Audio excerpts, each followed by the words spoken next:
Сәлеметсіздер достар, бүгінгі сабаққа қош келдіңіздер. Бүгін біз Canva бағдарламасында сертификат жасауды үйренетін боламыз. Яғни Canva бағдарламасына кіргеннен кейін осылай сертификат дегенді тауып аламыз. Яғни дайын шаблондарға өзімізге керекті мәліметтерді енгізетін боламыз. Мысалға, маған өздеріңізге ұнаған шаблон таңдап аласыздар.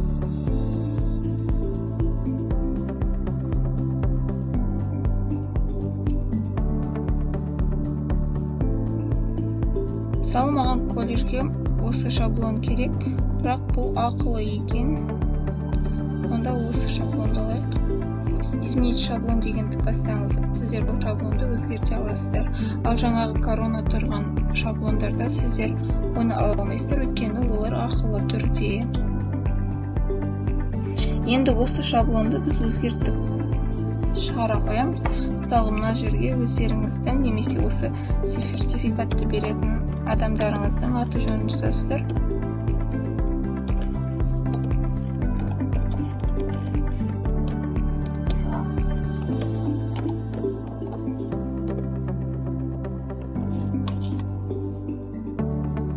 Сосын, мысалы, пішімін өздеріңізге ұнағандай етіп өзгерте қоясыздар.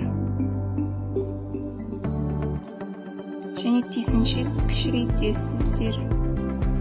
Әйтпесе шаблоннан шығып кетеді. Осылайша содан сертификат деген жазу тұра береді. Мысалға, мына жерде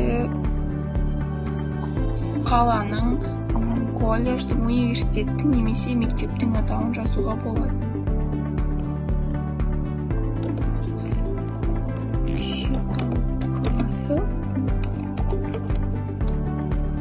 Мына жерге Көкшетау қаласын жаздық, мына жерге университеттің атын жазайық. Мысалға, мен Шоқан Уәлиханов атындағы Көпсалалы колледжда оқимын.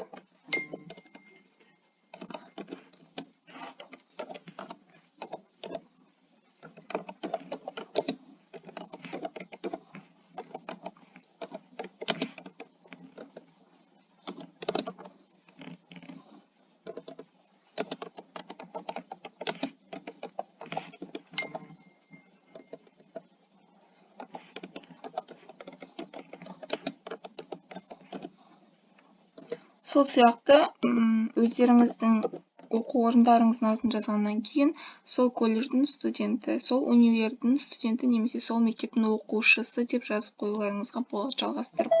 Одан кейін мына жерге астына осы сертификатты не үшін беріп жатқандарыңызды жазуға болады. Мысалға, ғылыми жобадан.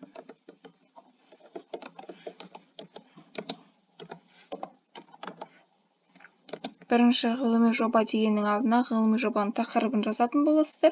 Одан кейін ғылыми жоба бойынша екінші орын.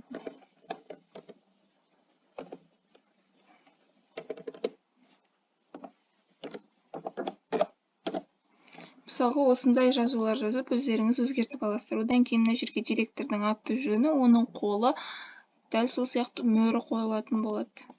Одан кейін біздің осыған дейінгі өткен сабақтарымыз бойынша поделиться батырмасын басып, өзімізге сақтап аламыз.